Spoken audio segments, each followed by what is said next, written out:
आप सभी साथियों को जय श्री श्याम।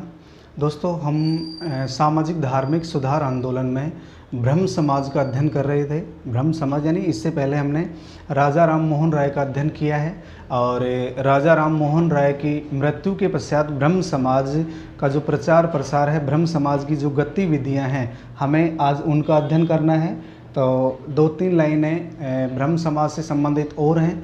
उसके बाद राजा राम मोहन राय की मृत्यु के पश्चात ब्रह्म समाज में क्या परिवर्तन हुआ, कौन कौन प्रमुख व्यक्तित्व हुए, कौन सी संस्था की स्थापना की गई, कौन सी पत्रिका निकाली गई, इन सभी का हमें अध्ययन करना है। तो ब्रह्म समाज से संबंधित 2-3 बिंदु और हैं, एक बार उनको देखिए।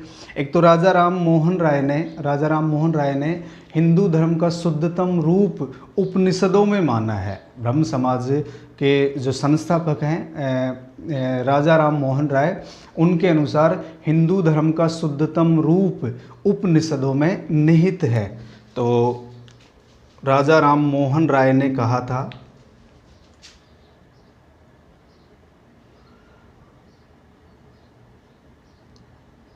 राजा राम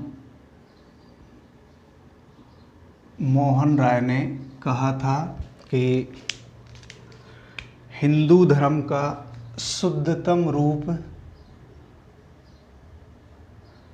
हिंदू धर्म का शुद्धतम रूप उपनिषदों में निहित है। उपनिषदों में निहित है। हिंदू धर्म का शुद्धतम जो रूप है वो उपनिषदों में निहित है। एक इसने कहा था राजा राम मोहन राय ने। इसी प्रकार 1821 में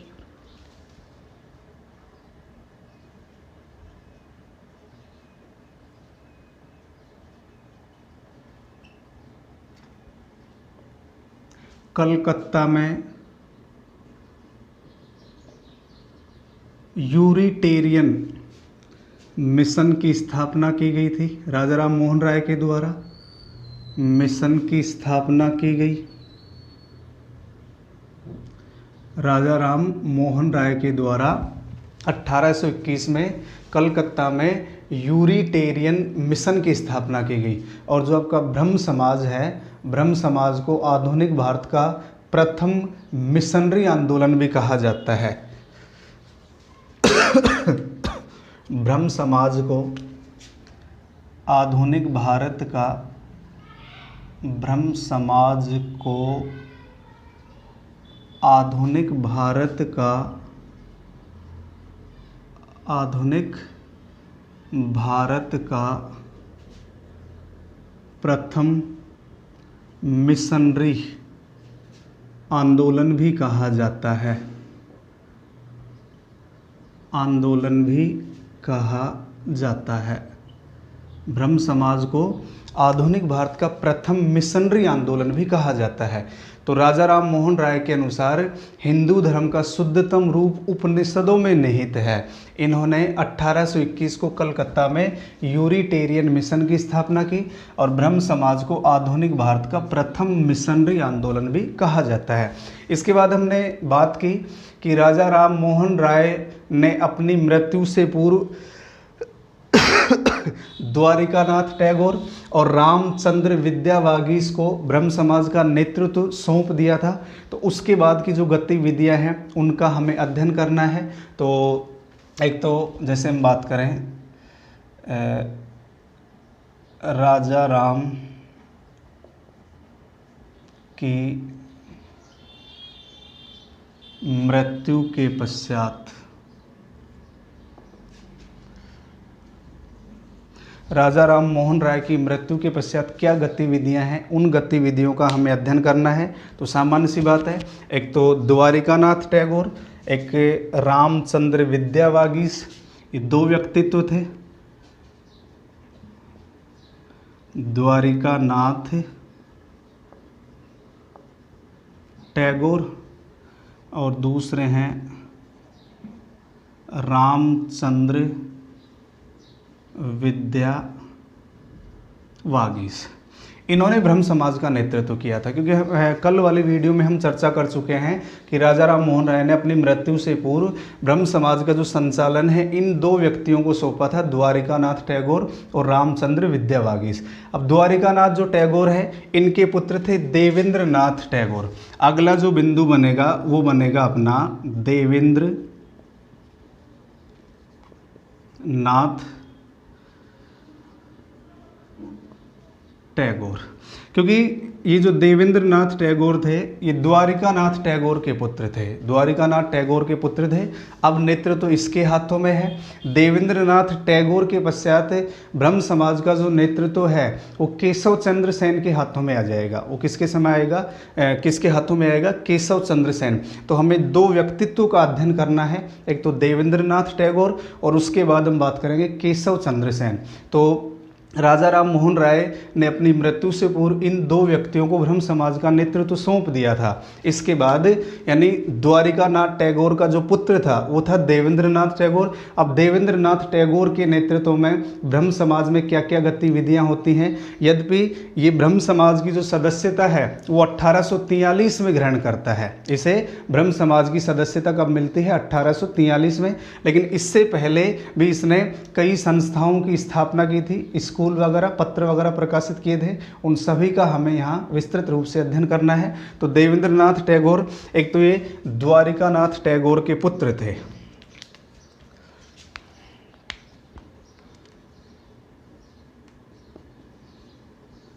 द्वारिकानाथ टैगोर के पुत्र थे। देवेंद्र नाथ टैगोर द्वारिकानाथ टैगोर के पुत्र थे। ये 1843 में ब्रह्म समाज की सदस्यता लेते हैं। 1843 में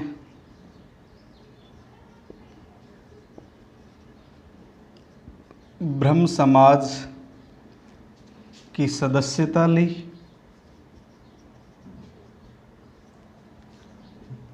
और इसने ब्रह्म समाज में नव प्राण का संचार किया था।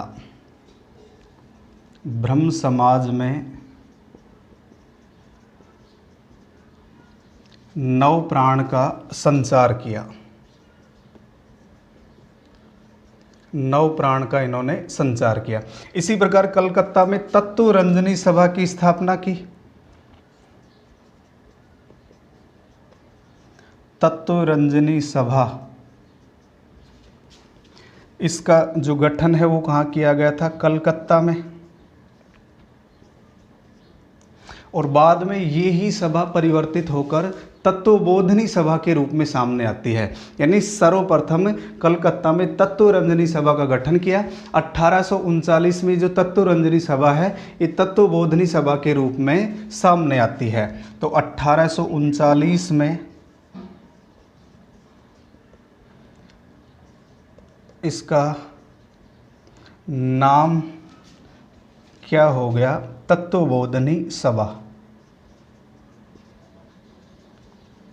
तत्वबोधिनी सभा। तो ध्यान रखना है दोस्तों, इन्होंने तत्वबोधिनी जो सभा है वो कब आती है, 1839 में। जो हमारे सामने तत्वबोधिनी सभा है वो 1839 में आती है। इससे पहले ये जो सभा थी वो तत्वरंजनी के नाम से थी। तो कलकत्ता में इन्होंने तत्वरंजनी सभा का गठन किया था। 1839 में इस सभा का नाम परिवर्तित करके क्या कर दिया गया, तत्वबोधिनी सभा कर दिया गया। ध्यान रखना है, क्वेश्चन आया हुआ है। तत्वबोधिनी सभा के संस्थापक कौन थे, देवेंद्र नाथ टैगोर। और एक किसके पुत्र हैं, द्वारिकानाथ टैगोर के। और एक कौन से समाज से जुड़े हुए हैं, ये ब्रह्म समाज से जुड़े हुए हैं। कौन से समाज से, ब्रह्म समाज से जुड़े हुए हैं। इसके बाद देखिए, अब हम देवेंद्र नाथ टैगोर से संबंधित जो बातें हैं उन्हीं का अध्ययन कर रहे हैं। तो यहाँ से हम नोट करें, जैसे ये लीजिए। इसके बाद देवेंद्र नाथ टैगोर से संबंधित और जो गतिविधियां हैं उनको देख लीजिए। एक तो इन्होंने बंगाली भाषा में तत्वबोधिनी पत्रिका, तत्वबोधिनी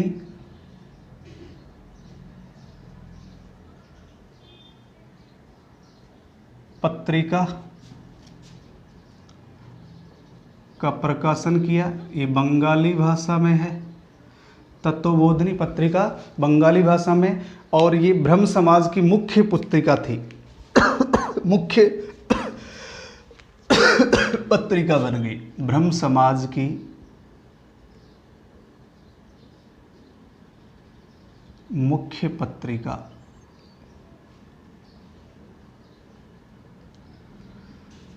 तो एक तो तत्वबोधिनी सभा, एक तत्वबोधिनी पत्रिका, ये बंगाली भाषा में है, देवेंद्रनाथ टैगोर के द्वारा इसे प्रकाशित किया गया और ये ब्रह्म समाज की क्या बनी, मुख्य पत्रिका बनती है। इसके बाद देखिए 1840 में तत्वबोधिनी स्कूल की स्थापना की इन्होंने, तत्वबोधिनी स्कूल, तत्वबोधिनी स्कूल 1840 ईस्वी। तो देवेंद्रनाथ टैगोर के द्वारा 1840 ईस्वी को तत्वबोधिनी स्कूल स्थापित किया गया और ये जो तत्वबोधिनी स्कूल है इसका शिक्षक था अक्षय कुमार दत्त। इसका जो शिक्षक था वो था अक्षय कुमार दत्त। अक्षय कुमार दत्त। तत्वबोधिनी स्कूल 1840 में, इसका शिक्षक कौन है, अक्षय कुमार दत्त। और इस तत्वबोधिनी स्कूल के अन्य सदस्य, तत्वबोधिनी जो स्कूल है इसके अन्य सदस्य कौन कौन है, ईश्वर चंद्र विद्यासागर, ईश्वर चंद्र विद्यासागर, ताराचंद चक्रवर्ती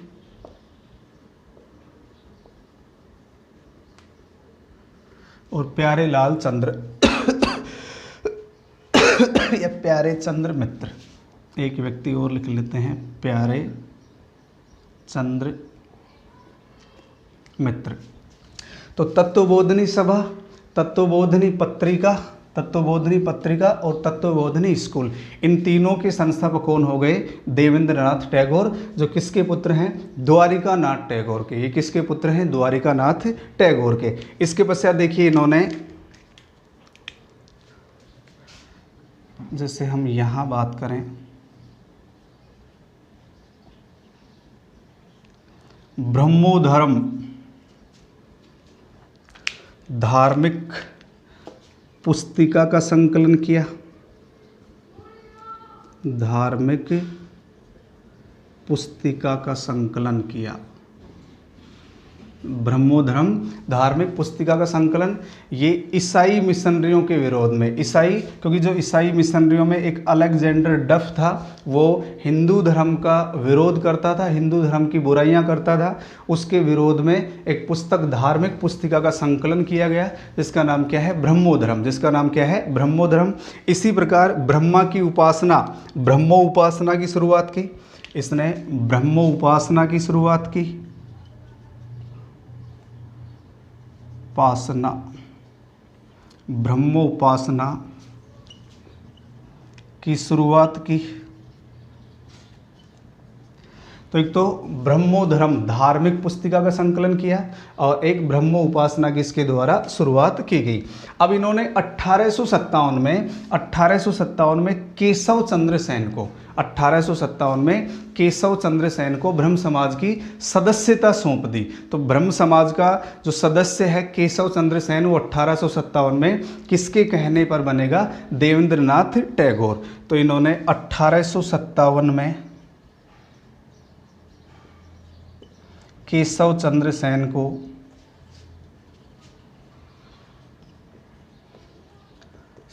को ब्रह्म समाज की सदस्यता दी, ब्रह्म समाज की सदस्यता दी। अब अगला जो बिंदु हो जाएगा वो हो जाएगा आपका केशव चंद्र सेन। तो एक बार पुनः देखिए यहाँ पे, यानी राजा राम मोहन राय की मृत्यु के पश्चात द्वारिकानाथ टैगोर, रामचंद्र विद्यावागीश, इनके पश्चात देवेंद्रनाथ टैगोर 1843 में ब्रह्म समाज के सदस्य बनते हैं। द्वारिकानाथ टैगोर के पुत्र थे। ब्रह्म समाज में नवप्राण का संचार किया।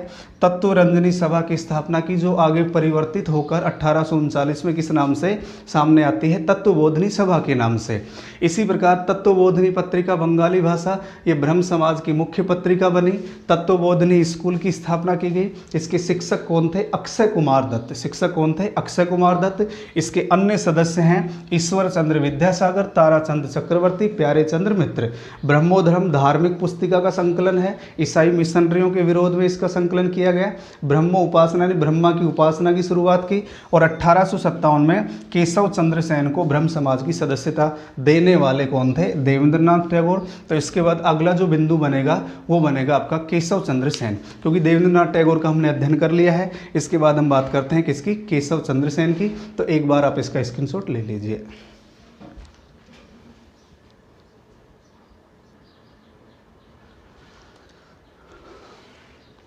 इसके बाद देखिए दोस्तों, अब हम बात करते हैं केशव चंद्र सेन। केशव चंद्र सेन, इससे पहले हमने बात की थी देवेंद्रनाथ टैगोर। तो 1843 में देवेंद्रनाथ टैगोर ब्रह्म समाज में शामिल हो जाते हैं। इसके बाद केशव चंद्र सेन की जो गतिविधियां हैं वो गतिविधियां हमें देखनी हैं। तो अब हम बात करते हैं केशव चंद्र सेन।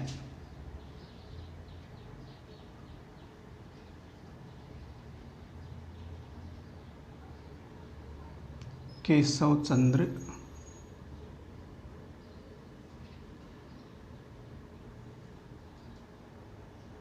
सेन।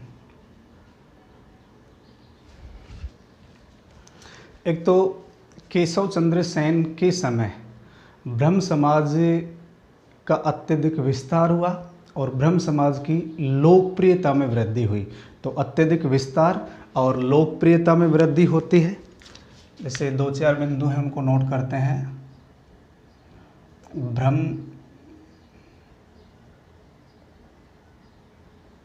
समाज का अत्यधिक विस्तार एवं लोकप्रियता में वृद्धि हुई। यानी ब्रह्म समाज का स्वरूप अखिल भारतीय हो गया। ब्रह्म समाज का जो स्वरूप है अखिल भारतीय स्वरूप हो गया। अखिल भारतीय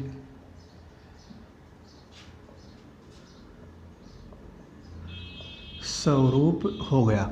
ब्रह्म समाज की कई शाखाएं स्थापित की गई, जैसे बंगाल, मद्रास, उत्तर प्रदेश और पंजाब आदि स्थानों पर शाखाएं स्थापित हुई। तो बंगाल, मद्रास, उत्तर प्रदेश, बंगाल, मद्रास, उत्तर प्रदेश व पंजाब में शाखाएं खोली गई। यानी ब्रह्म समाज का जो सर्वाधिक विस्तार है, अखिल भारतीय जो स्वरूप है, वो किसके समय देखने को मिलेगा? केशव चंद्र सेन के समय। केशव चंद्र सेन की एक पुस्तक थी लॉज ऑफ लाइफ। इनकी एक पुस्तक है लॉज ऑफ लाइफ, पुस्तक है इनकी एक, इसका नाम है laws of life. Laws of life, इनकी पुस्तक का नाम क्या है? Laws of life. अब इनके द्वारा कौन कौन सी गतिविधियां संचालित की गई, कौन सी सभा का गठन किया गया, कौन सा समाचार पत्र प्रकाशित किया गया, उन सभी गतिविधियों का हमें अध्ययन करना है। एक तो इन्होंने सर्वप्रथम 1860 में संगत सभा की स्थापना की। 1860 ईस्वी में संगत सभा की स्थापना। केशव चंद्र सेन के द्वारा 1860 ईस्वी को संगत सभा की स्थापना की गई और यहाँ सामाजिक धार्मिक समस्याओं पर चर्चा की जाती थी। संगत सभा, तो यहाँ सामाजिक धार्मिक या धार्मिक सामाजिक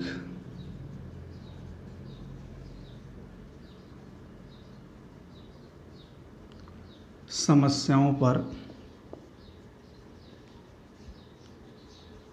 चर्चा की जाती थी। तो 1861 में इन्होंने 1860 ईस्वी को इन्होंने संगत सभा की स्थापना की। 1861 में इन्होंने एक समाचार पत्र प्रकाशित किया था, इंडियन मिरर।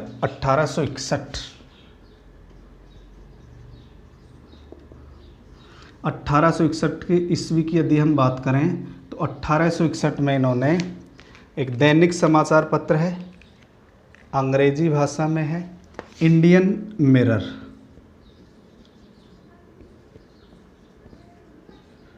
अखबार,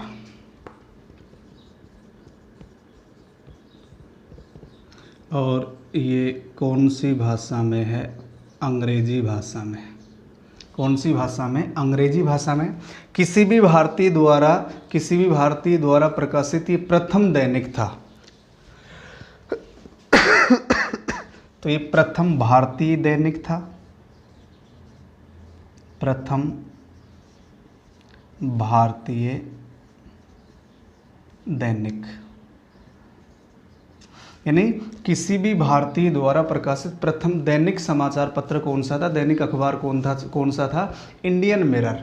और ये किसके द्वारा प्रकाशित किया गया था? केशव चंद्र सेन के द्वारा। केशव चंद्र सेन का ईसाई धर्म के प्रति अधिक झुकाव था। ये ईसा मसीह और सेंट पॉल से अत्यधिक प्रभावित से। तो एक तो इनका ईसाई धर्म के प्रति झुकाव अधिक था। ये ईसा मसीह व सेंट पॉल से प्रभावित थे। तो सामान्य सी बात है, जब इनका ईसाई धर्म के प्रति ज़्यादा झुकाव होगा, अत्यधिक झुकाव होगा, तो ब्रह्म समाज में ईसाई पादरियों का हस्तक्षेप बढ़ गया था। ब्रह्म समाज में ईसाई पादरियों का हस्तक्षेप बढ़ गया। ब्रह्म समाज में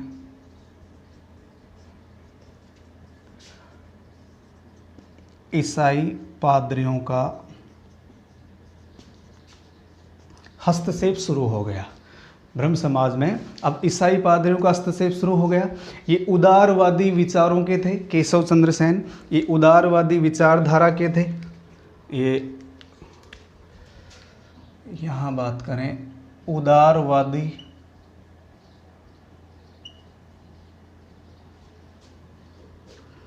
विचारधारा के थे। इसीलिए 1865-66 में इनका देवेंद्र नाथ टैगोर से टकराव हो गया। 1865-66 में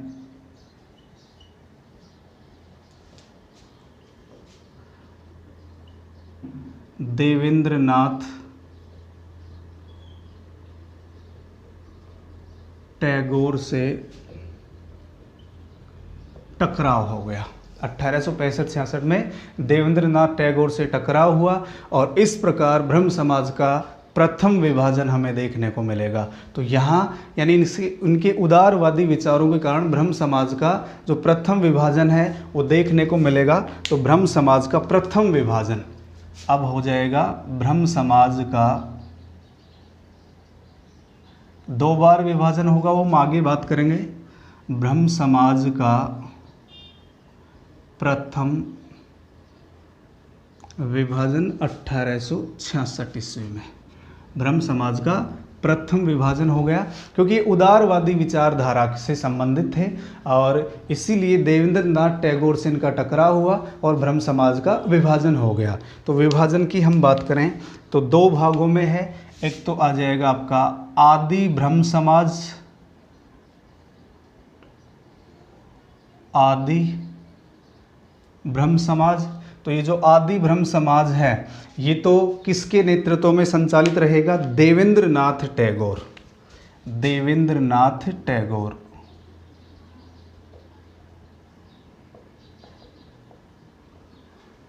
क्योंकि अपने आप को हिंदू धर्म का अंग मानते हैं। आदि ब्रह्म समाज ये किसके नेतृत्व में संचालित होगा? देवेंद्रनाथ टैगोर। और दूसरा हो जाएगा आपका भारतीय ब्रह्म समाज, भारतीय ब्रह्म समाज। तो भारतीय ब्रह्म समाज किसके नेतृत्व में संचालित होगा? केशव चंद्र सेन के नेतृत्व में।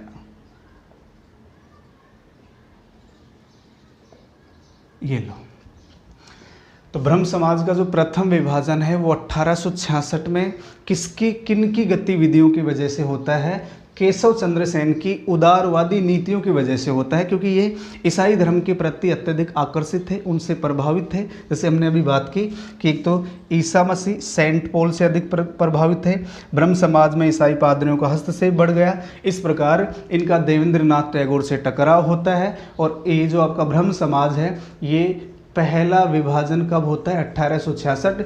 आदि ब्रह्म समाज ये किसके नेतृत्व में? देवेंद्रनाथ टैगोर के नेतृत्व में संचालित है। और इन्होंने एक नई शाखा स्थापित की ब्रह्म समाज में, जिसका नाम क्या है? भारतीय ब्रह्म समाज। तो केशव चंद्र सेन के समय कौन सा समाज अस्तित्व में आता है? भारतीय ब्रह्म समाज। ये ब्रह्म समाज की ही एक शाखा है। एक इसकी शाखा है ब्रह्म समाज की। तो ध्यान रखना है, ब्रह्म समाज का पहला जो विभाजन है वो कब होता है? 1866 में। इसके बाद देखिए 1867 की यदि हम बात करें, 1867 ईस्वी में केशव चंद्र सेन के प्रयासों से ही वेद समाज और प्रार्थना समाज की स्थापना हुई थी। तो 1867 की बात करें, इनके प्रयासों से, यानी केशव चंद्र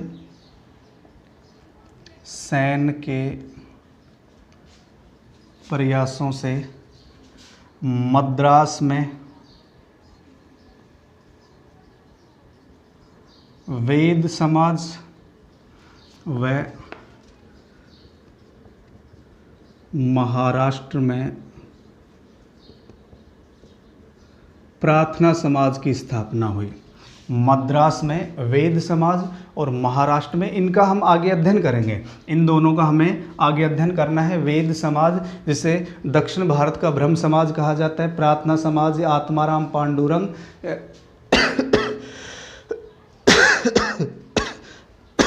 इनका हम आगे अध्ययन करेंगे। तो 1867 में केशव चंद्र सेन के प्रयासों से ही मद्रास में वेद समाज और महाराष्ट्र में प्रार्थना समाज की स्थापना होती है। 1870 में इन्होंने इंडियन रिफॉर्म एसोसिएशन का गठन किया। अगर हम केशव चंद्र सेन की बात करें, 1870 Indian reform association, Indian reform association 1870 में इन्होंने इंडियन रिफॉर्म एसोसिएशन का गठन किया। इसका मुख्य उद्देश्य नारी सशक्तिकरण था, यानी स्त्री शिक्षा को बढ़ावा और पर्दा का त्याग। तो इसका मुख्य उद्देश्य क्या था? इसके माध्यम से नारी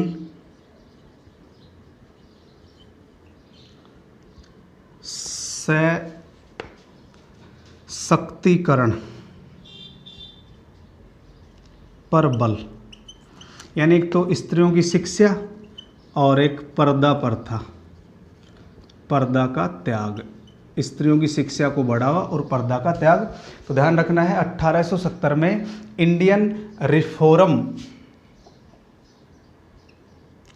इंडियन रिफॉर्म एसोसिएशन का गठन किसके प्रयासों से होता है?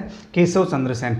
एक इनके समय की सबसे बड़ी जो उपलब्धि है वो 1872 ईस्वी का ब्रह्म नेटिव एक्ट है।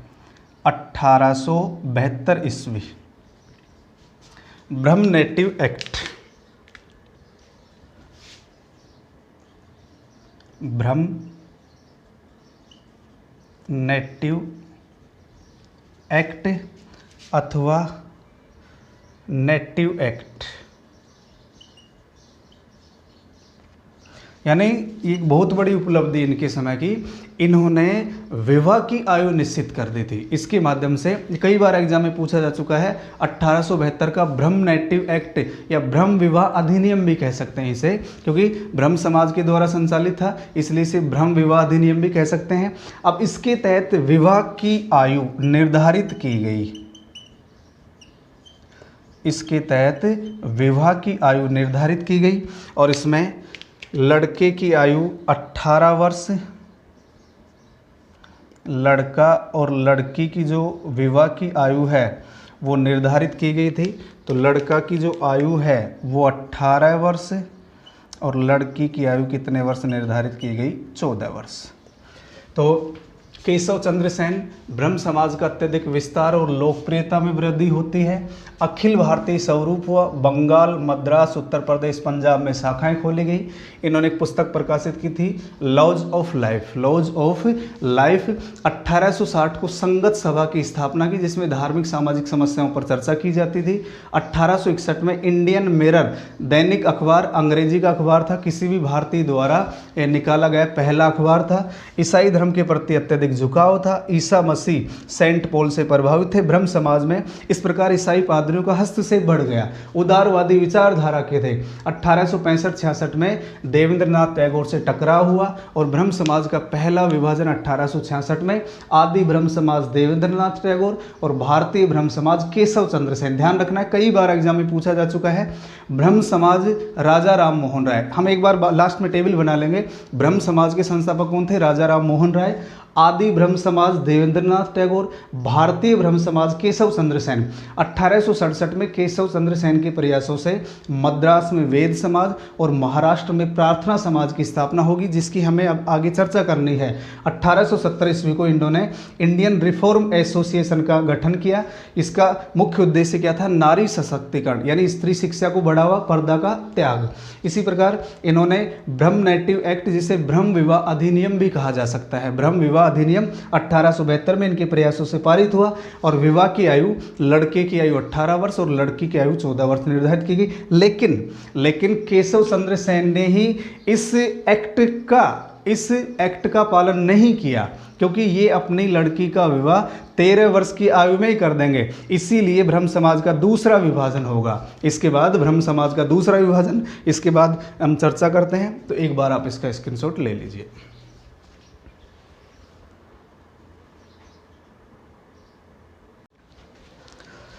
इसके बाद देखिए दोस्तों, तो केशव चंद्र सेन के प्रयासों से ब्रह्म मैरिज एक्ट यानी ब्रह्म विवाह अधिनियम पारित किया गया था। इसके तहत बाल विवाह और बहुपत्नी प्रथा का विरोध किया गया था। यानी केशव चंद्र सेन से संबंधित 2-4 बिंदु और हैं, तो इनको भी हम नोट कर लेते हैं। एक तो इन्होंने बाल विवाह व बहु विवाह का विरोध किया।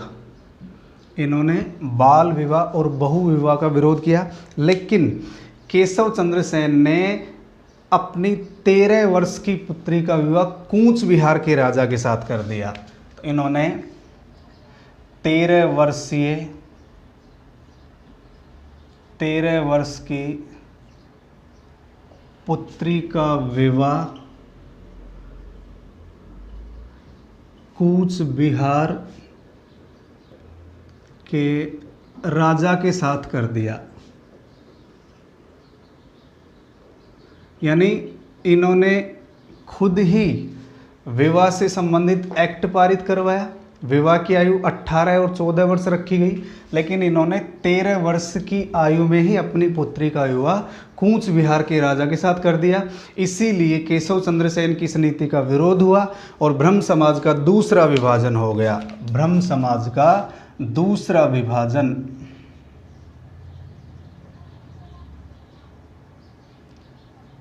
ब्रह्म समाज का दूसरा विभाजन और ये विभाजन होता है 1878 ईस्वी को। ये विभाजन कब होता है? 1878 ईस्वी को। और 1878 ईस्वी में दूसरा विभाजन हुआ और एक नई शाखा निकल कर के आई, साधारण ब्रह्म समाज। साधारण ब्रह्म समाज का उदय हुआ।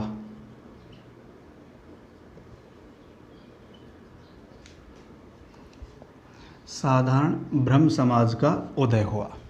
तो 1866 में, अभी एक बार इसको नोट कर लेते फिर मैं बता दूंगा आपको। चारों जो नाम है, ब्रह्म समाज, आदि ब्रह्म समाज, भारतीय ब्रह्म समाज, साधारण ब्रह्म समाज। अभी जो साधारण ब्रह्म समाज है, इसके जो मुख्य व्यक्ति कौन कौन है? आनंद मोहन बोस और शिवनाथ शास्त्री। आनंद मोहन बोस और शिवनाथ शास्त्री, यानी इन दोनों के द्वारा मुख्य रूप से केशव चंद्र सेन की इस नीति का विरोध किया गया कि आपने ब्रह्म विवाह एक्ट पारित किया, विवाह की आयु निर्धारित की, लेकिन आपने ही अपनी पुत्री का विवाह 13 वर्ष की आयु में कर दिया, जबकि 14 वर्ष की आयु में विवाह होना था। इसीलिए ब्रह्म समाज का दूसरा विभाजन हुआ 1878 में और एक नई शाखा निकल करके आती है, साधारण ब्रह्म समाज। और इसमें मुख्य जो व्यक्तित्व थे, जो उसका विरोध करने वाले कौन थे? आनंद मोहन बोस और शिवनाथ शास्त्री। इसके अन्य सदस्य भी थे, विपिन चंद्र पाल और सुरेंद्र नाथ बनर्जी। अन्य सदस्य, इसके अन्य सदस्य भी हैं, विपिन चंद्र पाल और सुरेंद्र नाथ बनर्जी।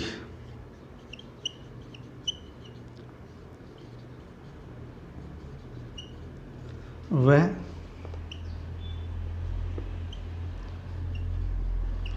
सुरेंद्र नाथ बनर्जी।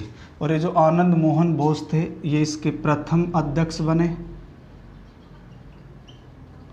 ये इसके प्रथम अध्यक्ष बने थे, ध्यान रखना है। तो साधारण ब्रह्म समाज अस्तित्व में कब आता है? 1878 में।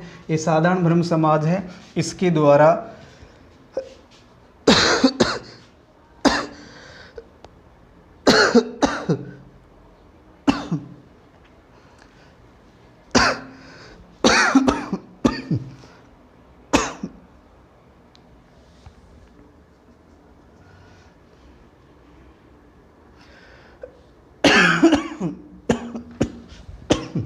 इसके द्वारा कुछ पत्रिकाएं प्रकाशित की गई थी, वो देखिए पत्रिकाएं।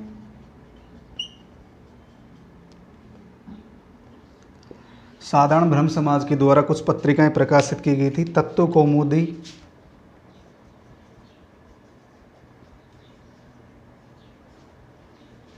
तत्व कौमुदी, ब्रह्म जनमत, ब्रह्म जनमत, नव्य भारत,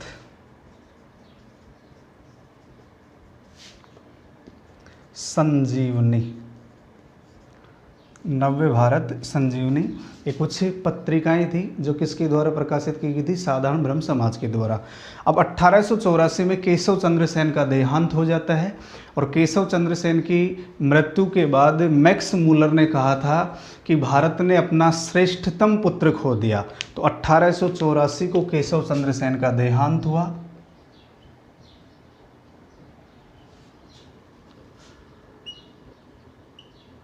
केशव चंद्र सेन का देहांत हुआ। मैक्स मूलर के अनुसार, मैक्स मूलर ने लिखा, भारत ने अपना श्रेष्ठतम पुत्र खो दिया। मैक्स मूलर ने कहा, भारत ने अपना श्रेष्ठतम पुत्र खो दिया। भारत ने अपना श्रेष्ठतम पुत्र खो दिया। तो ये था आपका ब्रह्म समाज। जैसे अपन बात करें, देखिए, एक तो सबसे पहले हम बात करें ब्रह्म समाज, या इसी का नाम था ब्रह्म समा, और ये ब्रह्म समाज के नाम से लोकप्रिय हुआ। इसके बाद हम बात करें आदि ब्रह्म समाज। आदि ब्रह्म समाज एक आता है इसमें आपका भारतीय ब्रह्म समाज, और एक है साधारण ब्रह्म समाज।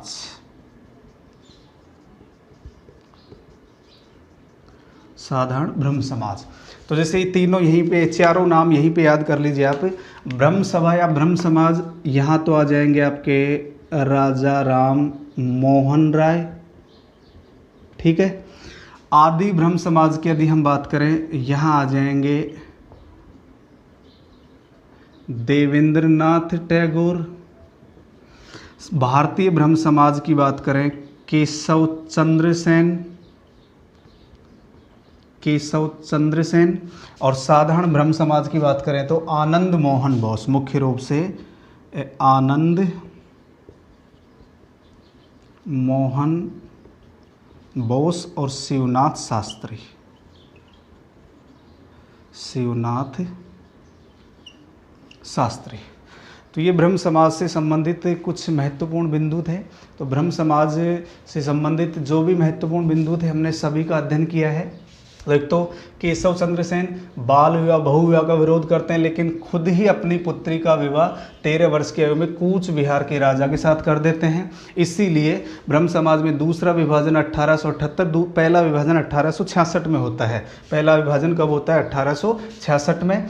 और साधारण ब्रह्म समाज का उदय हुआ, और इसमें मुख्य व्यक्तित्व हैं आनंद मोहन बोस, शिवनाथ शास्त्री, इसके प्रथम अध्यक्ष बने। अन्य सदस्य विपिन चंद्रपाल, सुरेंद्रनाथ बनर्जी। और इस साधारण ब्रह्म समाज की कुछ पत्रिकाएं हैं, तत्व कौमुदी, ब्रह्म जनमत, नव्य भारत, संजीवनी। 1884 में केशव चंद्र सेन का देहांत हुआ। मैक्स मूलर ने कहा कि भारत ने अपना श्रेष्ठतम पुत्र खो दिया। ब्रह्म सभा या ब्रह्म समाज राजा राम मोहन राय, आदि ब्रह्म समाज देवेंद्रनाथ टैगोर, भारतीय ब्रह्म समाज केशव चंद्र सेन, और साधारण ब्रह्म समाज आनंद मोहन बोस और शिवनाथ शास्त्री। तो एक बार आप इसका भी स्क्रीनशॉट ले लीजिए।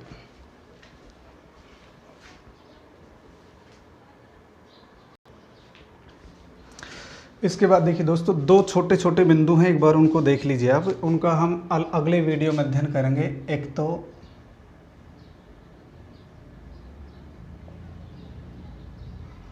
वेद समाज, और एक है आपका प्रार्थना समाज। एक तो है वेद समाज और एक है प्रार्थना समाज। ये जो वेद समाज है, इसकी जो स्थापना है, स्थापना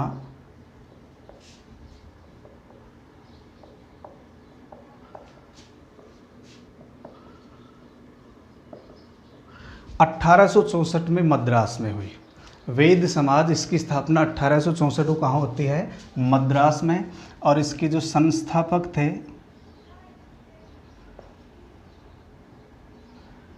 के श्री धरालू नायडू।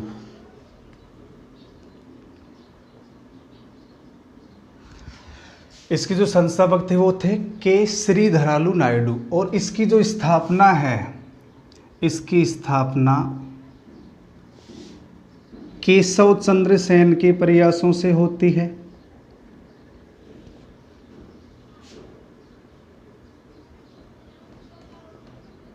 इसकी जो स्थापना है किसके प्रयासों से? केशव चंद्र सेन के प्रयासों से। और ये जो आपका वेद समाज है, जो वेद समाज है, वेद समाज का जो उद्देश्य था, वेद समाज का जो उद्देश्य था वो था दक्षिण भारत में सामाजिक धार्मिक सुधार करना, सामाजिक धार्मिक सुधार करना। इसका जो उद्देश्य था, उद्देश्य क्या था? दक्षिण भारत में सामाजिक धार्मिक सुधार करना। और इसे दक्षिण भारत का ब्रह्म समाज कहा गया। तो वेद समाज को दक्षिण भारत का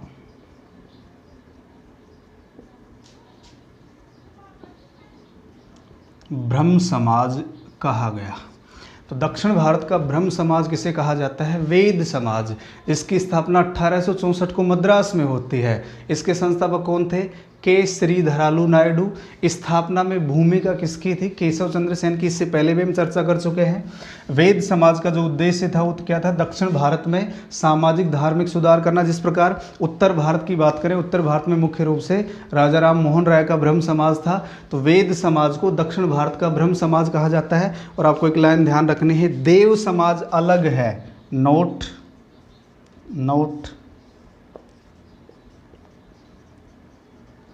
देव समाज ये अलग है, ये वेद है, ये देव है। अगर हम देव समाज की बात करें तो इसकी स्थापना 1887 ईस्वी को शिव नारायण अग्निहोत्री द्वारा, शिव नारायण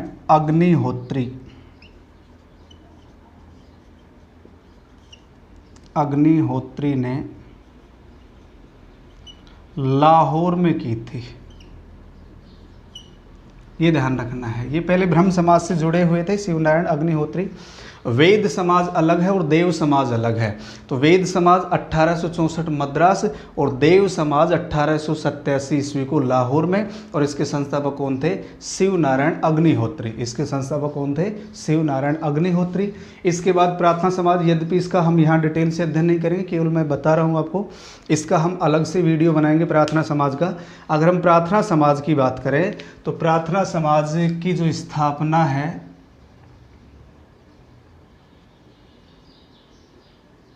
1867 ईस्वी को महाराष्ट्र में होती है। प्रार्थना समाज की स्थापना 1867 को महाराष्ट्र में, और इसमें भी भूमिका किसकी थी? केशव चंद्र सेन की भूमिका थी। केशव चंद्र सेन की भी भूमिका थी, इसी की मुख्य भूमिका थी। और इसकी स्थापना में भी मुख्य भूमिका किसकी थी? केशव चंद्र सेन की। और इसके जो संस्थापक थे, प्रार्थना समाज के संस्थापक डॉक्टर आत्माराम पांडुरंग और महादेव गोविंद रानाडे। डॉक्टर आत्माराम पांडुरंग, महादेव गोविंद रानाडे। महादेव गोविंद रानाडे और डॉक्टर आत्माराम पांडुरंग। ये जो महादेव गोविंद रानाडे थे, ये एक न्यायाधीश थे और इन्हें महाराष्ट्र का सुकरात कहा जाता है। महाराष्ट्र का सुकरात कहा जाता है। यद्यपि इसके बारे में हम अलग से चर्चा करेंगे, क्योंकि अगला जो वीडियो होगा उसमें हम बात करेंगे एक तो प्रार्थना समाज की, जिसमें दो व्यक्तित्व होंगे, आत्माराम पांडुरंग, महादेव गोविंद रानाडे, और एक हम बात करेंगे आर्य समाज में दयानंद सरस्वती, आर्य समाज में स्वामी दयानंद सरस्वती। तो आज की वीडियो में इतना ही। हमने दो छोटे छोटे टॉपिकों पर चर्चा की है। इसके बाद अगले वीडियो में हम चर्चा करते हैं एक तो प्रार्थना समाज और एक आपका आर्य समाज तथा स्वामी दयानंद सरस्वती। तो आज की वीडियो में इतना ही। जय हिंद, जय भारत।